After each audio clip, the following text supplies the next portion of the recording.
Hello there, I'm Nathalia Melo, your unfiltered fit BFF, mom of two turned CEO of a fitness empire. Someone who understands the struggles of trying to stay fit, sane, and sexy, all while juggling work, life, and motherhood. And this is the Unfiltered Fit Life podcast. Follow along wherever you're listening and join me weekly as I help busy working moms just like you simplify their fitness journey so they can lose weight, regain their confidence, and feel sexy AF. It's time to stop living in the what ifs and hiding from the cameras. It's time to regain control over your body, feel sexy naked, and wear a bikini confidently. People already see you as a super confident woman, but it's time for you to feel the same way too. Let's go. Hello there, fam. Welcome to another episode of the Unfiltered Fit Life podcast. I'm Nathalia Melo, your host, and today I have a very special guest because she is our head of nutrition for the Powerhouse Academy. She is a registered dietitian. She's an awesome human being. She's the mom of Marlo. And she's, like I said, she's a registered dietitian with a master's degree in nutrition from Auburn University.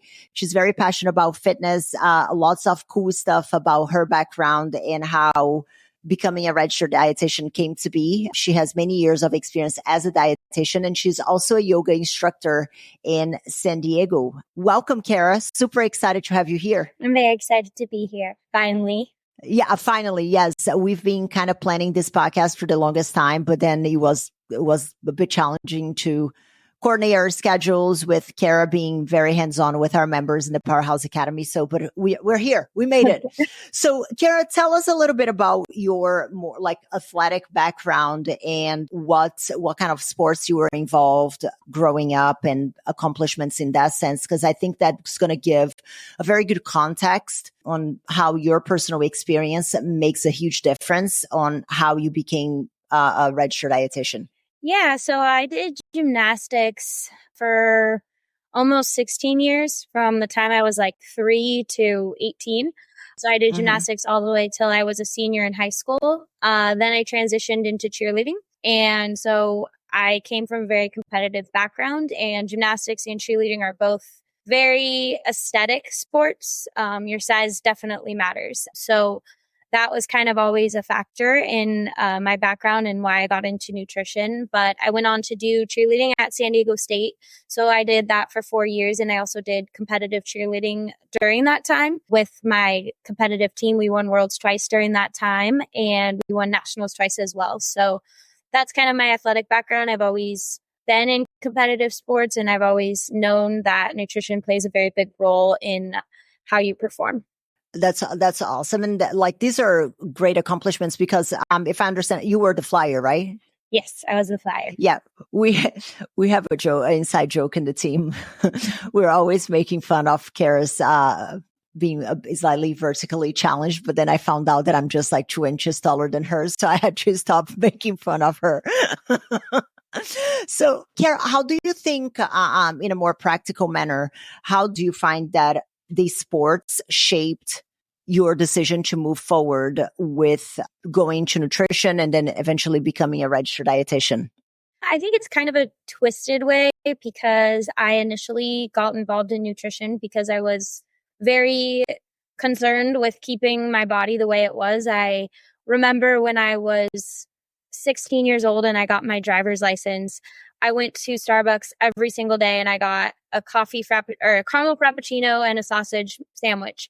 And once I went through like puberty and I was no longer like very small with 6-pack, I told my mom, I was like, Mom, I'm getting like cellulite and I'm like gaining weight and I'm no longer the flyer that everybody wants. Like, and she was like, well, yeah, like your nutrition matters. And I feel like that really hit me hard. And I was like, oh, okay, well then I will stop eating these foods. I will stop eating dairy and I will stop eating red meat and I will stop doing these things. And it worked, but it wasn't necessarily the best reasons that I was doing it because I was solely doing it to keep my 6-pack. So that's why I got into nutrition. And that's why I started to study nutrition when I was in college. I knew right when I was done with high school that that's what I wanted to study. So I specifically applied to schools that I could major in nutrition.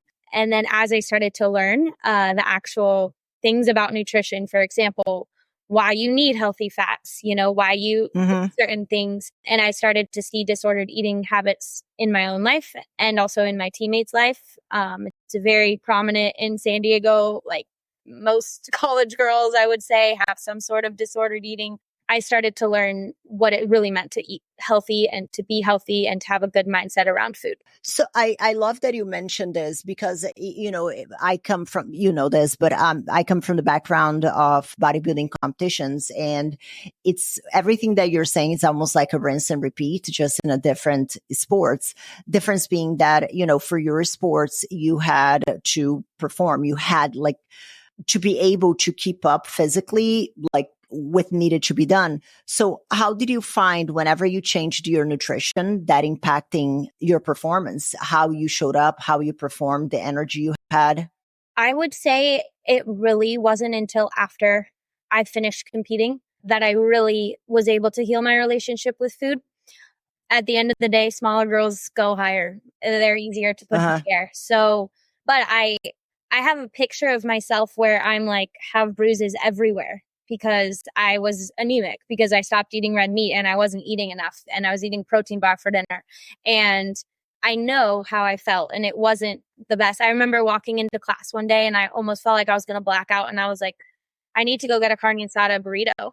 And I ate one and I felt amazing. And I called my mom and she's like, yeah, maybe you shouldn't be giving up red meat. So I would say I had to stop being a cheerleader in order to find what it actually meant to be healthy for myself, even though I knew it going along. So is it fair to say, and again, we're not, shit talking or anything like that, but do you think it's fair to say that there is a lot of missing guidance? I think that would be the right word. Do you think that especially at the level that you competed, you'd expect some kind of nutritional guidance and support for these girls? Did you experience that? Is this something that has changed? What is it looking now?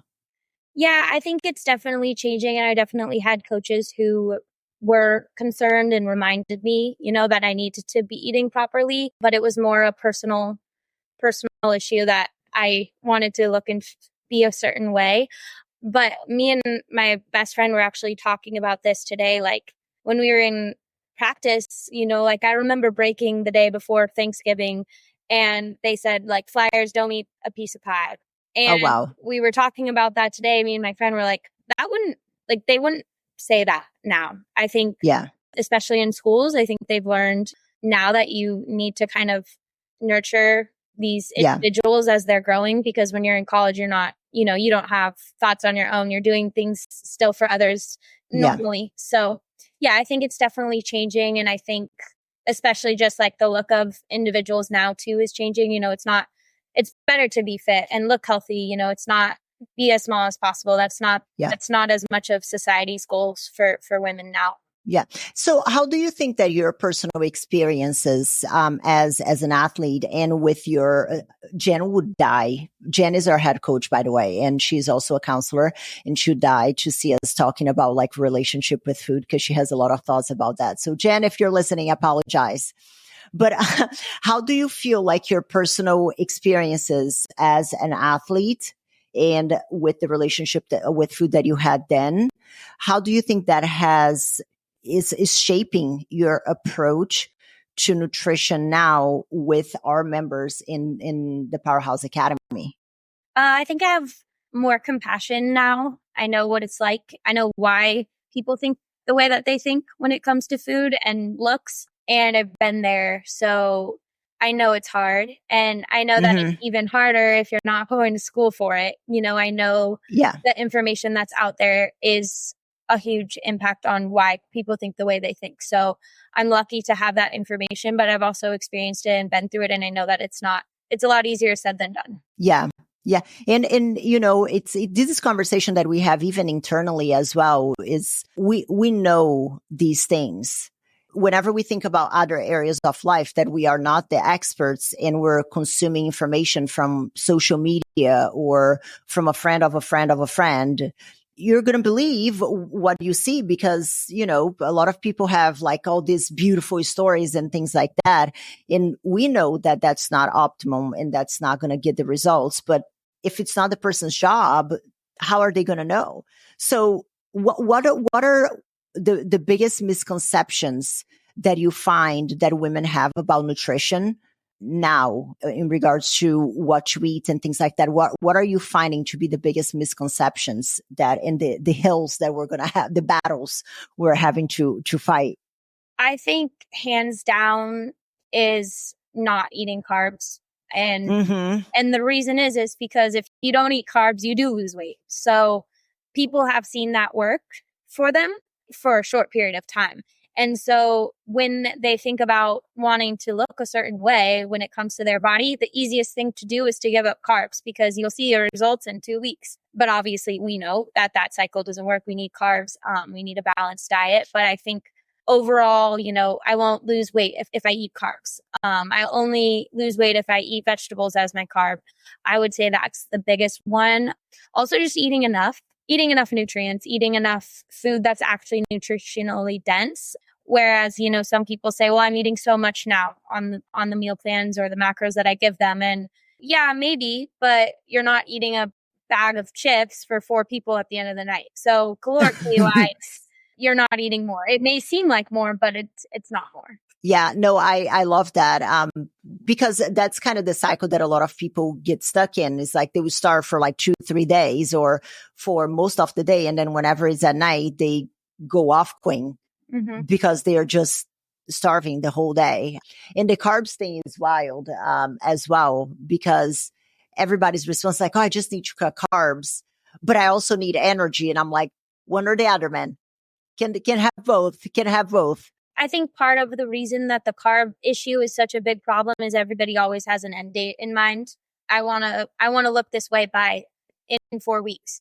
And, you know, that's not going to happen. You know, you need the time. It could happen if you do something that's not going to work long term. So I think that's why. And I think that's something else to work on, like eliminating those end dates and really making sure that people know this is a process that is going to take a lot of time. It's not a quick fix. Yeah, no, I love that. So what do you think that it's kind of piggybacking on what you just said, but why do you feel like so many women, because whenever you look at the data, it's insane with people's ability to keep the weight off. And everybody's always like, oh, I know what to do. I know what to do. And I think that there is a problem with that. I've done several podcasts on that. Is like, there is a difference between knowing what to do because of all the mental masturbation from seeing on social media, but knowing how to implement that is a completely different ballgame. So why do you feel that so many people struggle to keep the weight off once they lose it? Aside from our members, because I feel we work on that and they are able to keep it off. I feel like generally when people try to do it on their own, they're following a diet. We've heard it a million times. I've tried every diet, but diets are temporary. That's what they are. They're a temporary solution. So it's not going to last forever. So you have to stop looking at it as a diet in order for it to be something that's sustainable. And I would say like everybody can do something different. Like people come to me, it's like, well, do I have to eat breakfast? Not necessarily, but are you eating too much at night? You know, it's kind of like helping people to understand, like you could do whatever works for you. If that's intermittent fasting, great. But is that sustainable? Are you missing out on going to breakfast with your family or dinner with your family? So I think people follow a diet and think of it like a rule book, but they're not really understanding what's actually realistic for their lifestyle every single day. Oh my God. And you guys, this was not planned. Like there was no rehearsing. It really is, I believe, because we're very much all on the same page with the way we look at nutrition and that like really life-changing experience to be able to not only get to your goals and sustain it. And one thing that I say all the time is that anybody that I speak to, I'm like, we're not going to be your babysitters. We're not going to tell you, oh, you can have this or you cannot have this, because I think it completely removes the person's autonomy. Like I don't want, like we work with a lot of women that travel everywhere. Like, let's say they're in freaking Japan or Australia. How are we going to be telling them what they can or they cannot do instead of like just teaching them how to make educated choices that align with their goals. Mm-hmm. And would you say that this is one of the biggest parts that is missing whenever it comes to people being able to keep their way off?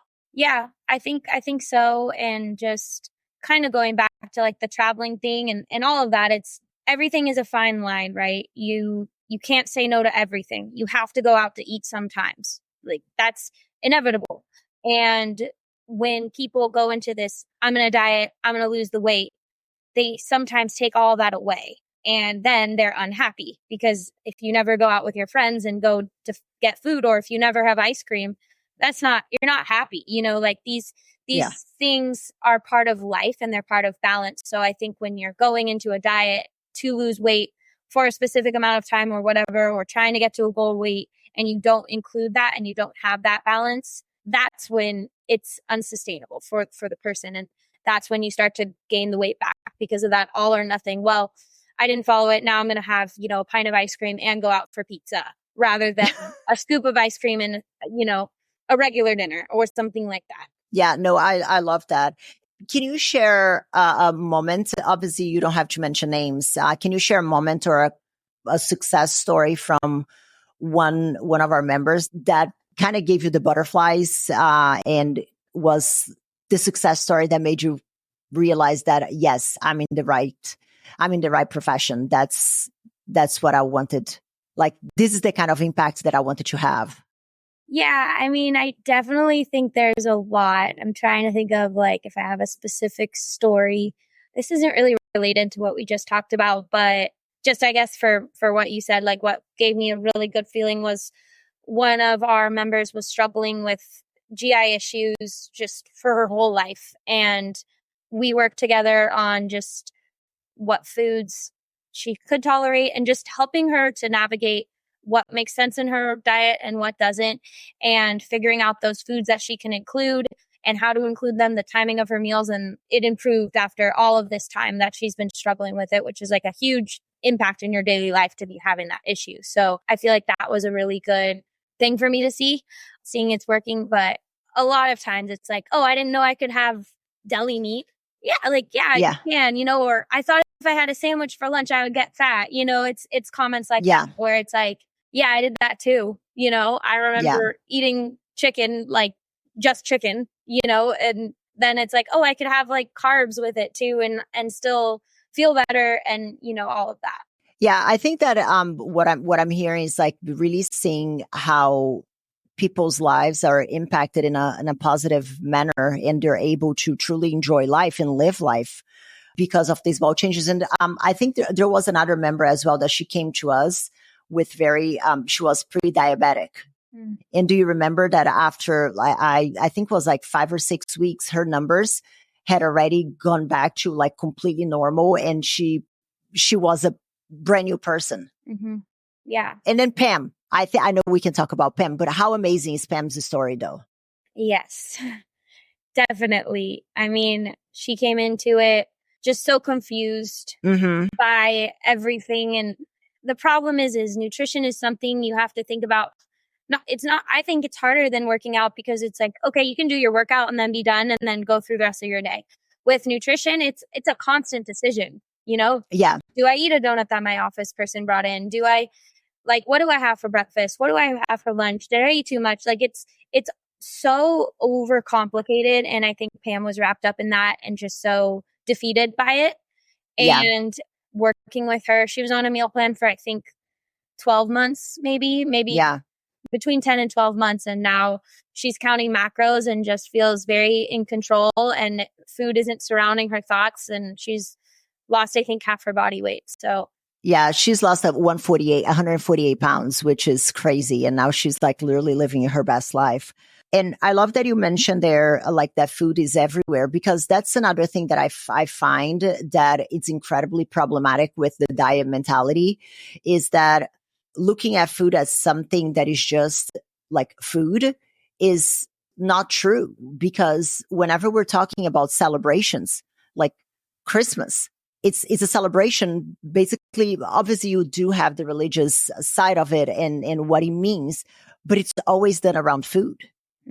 Easter around food, Halloween around food, like snacks and chocolate and candy and stuff like that. So it's everywhere. Like, oh, let's get together. Oh, let's go have dinner. So it's a part of socialization as well. Yeah, it's just like alcohol. I mean, I'm not an expert in that, but it's romanticized and it's made pretty and it's made beautiful. And there's a fine line to everything. You know, we've talked about all of like including everything and all of that, but there is a point where it's like, okay, but do you have to go out to eat with your friends or could you go for a hike? Yeah. So those are a lot of other things that we talk about with our members. We don't have to have food be the center of like all of these gatherings, all of these social events. There's other things you can do. And that's, you know, a little bit harder because it involves other people, but it's definitely something that's a issue for a lot of people. Yeah. How do you tailor the guidance and what are the things that you look at whenever we are speaking with someone who has just become a member of the Powerhouse Academy? What are the thought processes whenever it comes to catering their nutrition to their lifestyle, fitness background, their priorities? You know, if there's someone who does enjoy going out, like we had Joy, she loved, you know, having gatherings and things like that. How do you go on about that? What is the thought process behind it? In my initial onboarding call, which happens after they see Jen, the head coach, we go through a section that talks about the process and it's not going to happen overnight. This is slow. This is sustainable. And then I normally open it up to the member and I ask, you know, what are your goals? Is it body composition goals? Is it mindset goals? Like what are you hoping to achieve from this?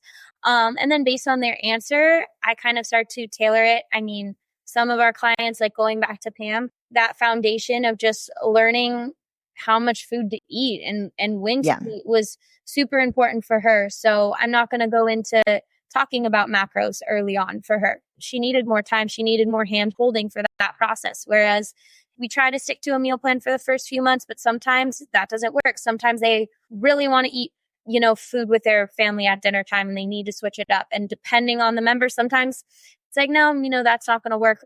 Other times, if they have a good, you know, already good knowledge, that's actual knowledge, not crazy knowledge, that does. Yeah. So family, lifestyle, like you said, some members traveling.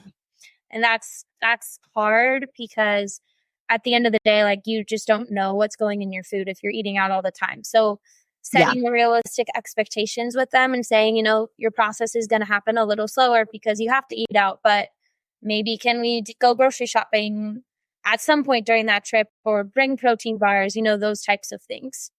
Yeah. And I think that Steph is another very good example. You know, she started, right before, a vacation and with the guidelines that you were able to give her, she's like absolutely killing it. And after, even with her vacation, she had lost I think 8 pounds. I don't want to be quoted exactly because I don't remember, but it was something like 8 pounds, 7 pounds in the first 6-7 weeks, which is crazy. Yeah. Even with a vacation. Yeah. And it's possible. And a lot of people see that like, oh, well, I didn't lose weight, but I stayed the same. That would have never happened, you know? And it's like, well, you still got to eat all the meals. You just didn't have all the chips and salsa in between and things like that. Yeah. And I think that that's another thing that is very important. It's setting the expectations and helping people see for themselves what their definition of success is. Because what is successful for me, successful for you in the context of, you know, physical appearance and fat loss or muscle gain, it's going to differ. And if we're not talking about that and if we're not setting the right expectations, it's a recipe to disaster. That's why I think I have such a big problem with cookie cutter plans. Mm-hmm. Because do you see this as well, Carol, whenever you are working with someone, with our members in the context of, because they're so used to the cookie cutter stuff that whenever they have something that is fully custom to them, it almost becomes a bit overwhelming because they're like, oh my God, like I can't, like, no, I never thought that I could do that. Yeah, I think that's a lot. And I think more often than this isn't enough food, we rarely hear that. Most of the time it's, oh, this is so much food, or are you sure I can have this? Or I can really have coffee creamer. So I think that people definitely are surprised with what they can have and still see results. How do you think that your approach to nutrition has evolved over the years? And what do you think that have been your biggest lessons? meeting clients or members where they're at has been my biggest thing that I've evolved on. I think, like you said, success looks a lot different for some people, and sometimes, people lose, 10 pounds and that's where they want to be. And understanding them better and understanding how confusing and overwhelming things are for them. You've said this to me before. This is our job. I've studied nutrition. I get macros. It's common sense to me. Whereas buying a house, I'm like, wait, what contingency is that? What? Like, wait, why? Can you explain? So I think just being more of a real person and understanding the clients more on a personal level has really evolved me as a coach. Learning from you and Jen, how to talk to people, how to dig a little deeper and not just, what's this much protein, it's this much carbs, it's this much fat, and that's that, Yeah. Yeah. And I think that that's the part, again, kind of going back to the cookie cutter, because that's what people are so used to. They don't understand how much of a difference having that support where you're met where you're at. Mm-hmm. Because, and even I think for you as well, because whatever you learn to become a registered dietitian, whenever you start to put that in practice, I'm sure that the human aspect and meeting people where they're at is probably not something that was talked much. It was just like 1 + 1 is 2. Well, but what if the person doesn't even want to learn about 1 + 1? But 1 + 1 is 2. And there needs to be that humanization because the person is multidimensional. Yeah, definitely. And everybody's different. And food is personal, and again, Jen might kill us, but some people, they value, the meals and they value those things, and you need to sometimes she works on that, but I need to accept it and, help them through that and just feel better about it. A lot of times members will be like, well, can I go out to eat? I'm like, yeah, you can. Yeah. You don't have to go overboard though. Like that's the biggest, like all or nothing mentality. That's just super important to work through. Yeah. And that's kind of why it's so important to have all the pillars the way that we have. And that's something also that you'll be talking a lot about in the Powerhouse Summit coming up in the end of September, which is around the mentality around diets and that, oh, I'm going to cut out the carbs. Oh, and I cannot go to restaurants. And, oh, because this all or nothing. Oh, I'm either all in and I'm eating no carbs at all, or I'm doing nothing at all and I'm eating the carbs for a family of 25 starving kids from Africa. Like it just doesn't work like that. Yeah. I'm talking a lot about what's called the diet cycle. So you start the diet, you're feeling good, you're on the diet, then you start to feel deprived, and then life happens, and then you binge, and then you feel guilty, and then you start the diet. So it's a circle, and I've definitely been there. I think a lot of us have, especially a lot of our members have completed. I know it's similar to that. So it's to be expected. And again, it's a point of a diet for it to restart and start over. Why do diets, and this is me going completely off the cuff, but why do diets work? Why do diets work? And then why do they stop working? Diets work because people feel motivated to achieve a goal and they want to work hard to achieve that goal. I think it's similar to like if you tried to work too much. If you worked for 20 hours because you wanted to, get something done or make a lot of money or whatever it was, you could do it for a little bit. But if it's an unsustainable workload, you're not getting enough sleep, you're not getting enough food, whatever, you're eventually going to cave, and then you're going to have to sleep for 3 days. So I think that motivation and wanting to achieve a goal is what works, but your body needs certain things. Like your brain needs a certain amount of glucose every hour to work properly. So if you're not getting that, your brain's what happens on a keto diet is ketogenesis. So your body breaks down ketones. So there is another way, but that's like the survivor way. You don't want it to do it. You want your brain to work the way that it should. And keto diet is good for some people, like children with epilepsy. There are definitely situations, but on a normal circumstance, you want to give your body what it needs. And if you're not, it's going to eventually break down or give in. I love that. And I love that you gave the caveat as well, because, and that's funny because today I got a message on Instagram from a lady. I'm not going to be able to find it now, but basically she's like, can I have like Diet Sprite? Like that was her question. And I'm like, what do you mean? And then she's like, is it good for me? And I'm like, I don't understand.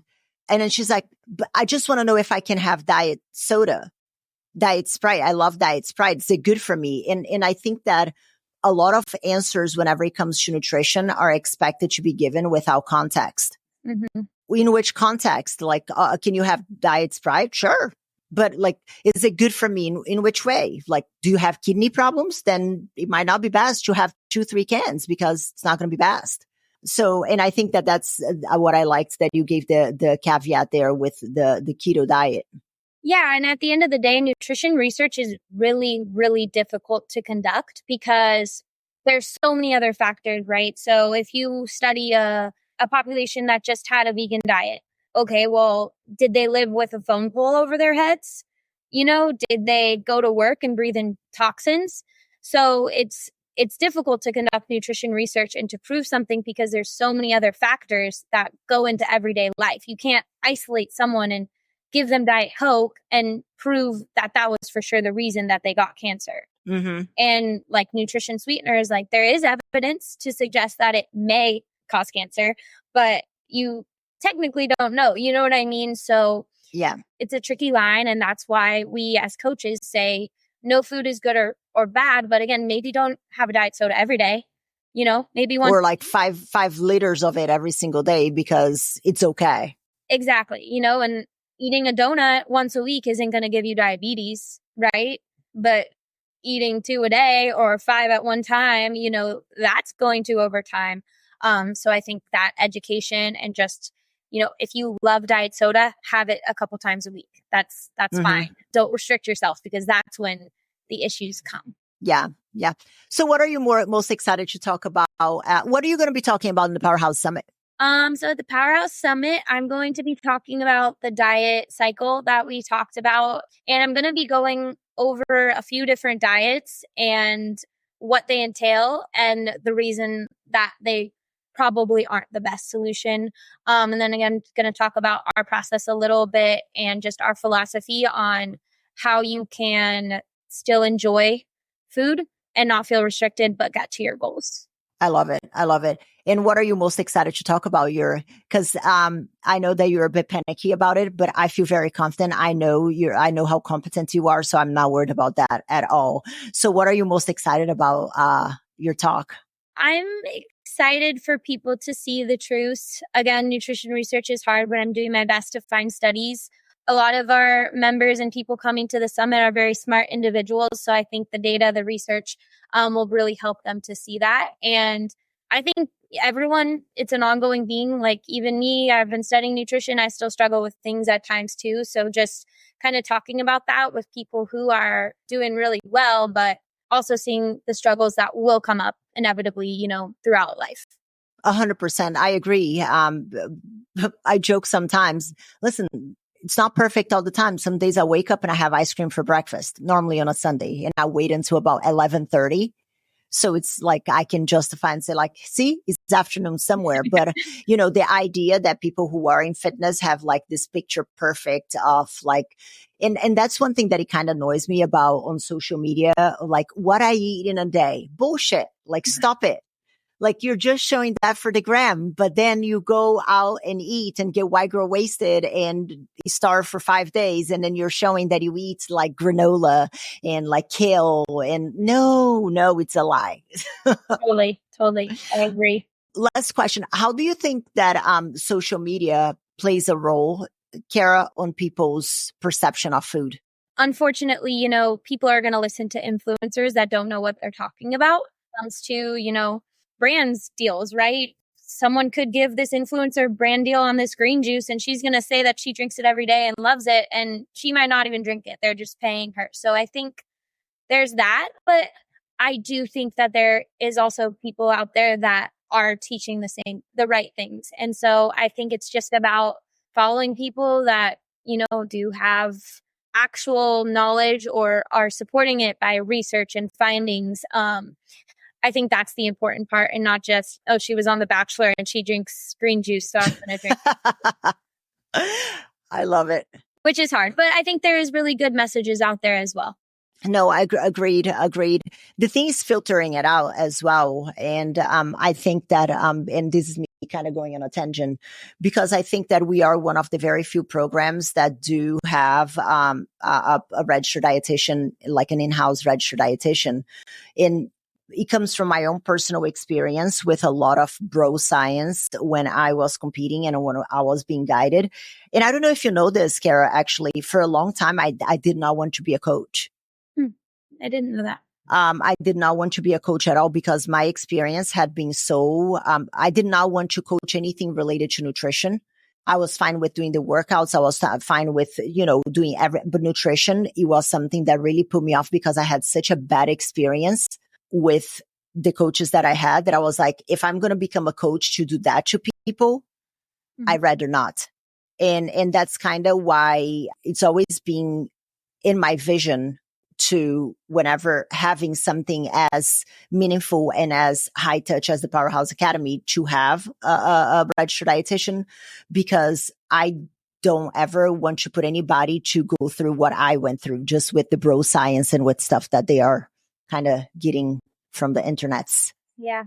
Kara, thank you so much for your time. I'm super excited that you're going to be speaking about this at the Powerhouse Summit. For anybody listening, there is still time to grab your tickets. You can click on the show notes, get your ticket. If you are watching this afterwards, we might or might not have recordings. I don't know. I'm still deciding if I'm going to do that. But we are always, there is nothing like that personal interaction in person, being able to connect, being able to be in a room full of people who are like-minded and who like the same things as you. I can't wait to see you, Kara, Jen, all our other incredible speakers in Dallas on the 28th and 29th of September. And if you want to join us and listen to Kara, Jen, any, there are going to be so many amazing speakers. And I don't want to leave anybody behind, so I'm not going to mention everybody. Thank you so much, Kara. Where can people, where can people find a little bit more about you? I'm on Instagram. My handle is KaraMCC1995. But yeah, I work with Nathalia and with her members, and yeah, you can find me there. Awesome. Thank you so much, Kara, and I'll see you later. Bye-bye, guys. Thank you so much for tuning in this week. But let me ask you, what was your aha moment in today's episode? I would love to know. You can leave me a comment or voice message at the link in the show description. You can also follow me on Instagram and let me know what topics you want to hear more about or who I should have on the show. As for today, this is it for today, guys. I'll see you back next week for another episode of the Unfiltered Fit Life podcast.